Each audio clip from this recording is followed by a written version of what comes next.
नमस्कार दोस्तों, आज हम आपको एक ऐसे नौजवान लीडर की कहानी सुनाने जा रही है जिसने सिर्फ 35 साल की उम्र में अपनी मिट्टी को बचाने का बीड़ा उठा लिया। वो देश है बुर्किना फासो और वो लीडर है इब्राहिम ट्राओरे। ये कहानी एक इंसान की नहीं बल्कि एक पूरे मुल्क की है। एक ऐसे मुल्क की जो कभी अफ्रीका का दिल कहा जाता था, लेकिन फिर पश्चिमी ताकतिया की लूट, आतंकवाद और गरीबी का शिकार हो गया। और फिर आया वो दिन जब एक नौजवान सैनिक ने अपने बंदूक सिर्फ अपने कंधे पर नहीं बल्कि अपने लोगों के कंधे पर रख दी। उसने कहा, हम अपने भाग्य खुद लिखेंगे, चाहे पूरी दुनिया हमारे खिलाफ क्यों ना हो। एक भूखा प्यासा मगर जिंदा मुल्क बुर्किना फासो पश्चिमी अफ्रीका का एक छोटा सा देश, रेगिस्तान, सूखी और 2 करोड़ से भी ज्यादा गरीब लोग। औपनिवेशिक दौर में इसे फ्रांस ने गुलाम बना लिया। उसके खदानों से सोना, मैंगनीज और अन्य खनिज खींच खींच कर पेरिस भेजे जाते थे। आज़ादी के बाद हालात नहीं बदले, सरकारी बनती गिरती, लेकिन असली ताकत फ्रांसीसियों से दूतावास और विदेशी कंपनियों के हाथ में रहती। खैर सूख रही थे, नदियाँ घट रही थी और गांव-गांव में आतंकवादी गिरोह फैल रही थे। जिन्हें हथियार कौन देते था, जिन्हें पैसा कौन देते था, जवाब सबको पता था, लेकिन कोई बोलने का हिम्मत नहीं करता था। ट्राओरे एक किसान का बेटा। इब्राहिम ट्राओरे का जन्म 1988 में बुर्किना फासो के छोटे से गांव बोबो में हुआ। पिता किसान, माँ एक साधारण गृहिणी। बचपन में ही उन्हें भूख और सूखे का दर्द देखा। स्कूल में पढ़ते पढ़ते ही उन्हें समझ आ गया था कि अगर उनके देश को बचाना है तो सिर्फ किताबों से नहीं, हथियार उठाकर भी लड़ना पड़ेगा। वो सेना में भर्ती हुए, माली और उत्तरी बुर्किना के मंची पर आतंकवादियों के खिलाफ लड़ाई लड़ी। और वही उन्होंने देखा कि उनके ही देश के लोग विदेशी ताकत के इशारा पर अपने भाइयों को मार रहे हैं। क्रांति का चिंगारी।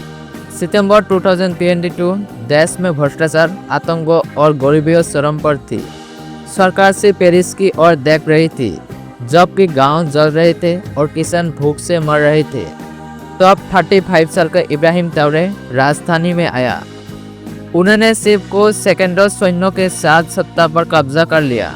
पश्चिमी मीडिया ने तुरंत उन्हें ताना से कहा, लेकिन गांव में ढोल बजने लगे, हमारा बेटा लौट आया है, हमारा बेटा हमारे लिए लड़ने आया है। पश्चिम के खिलाफ खुला ऐलान। ट्राओरे ने सत्ता संभालते ही फ्रांस के सैनिक अड्डे बंद कर दिया। फ्रांसीसी सेना से कहा, आपकी ज़रूरत नहीं, आप जाइए।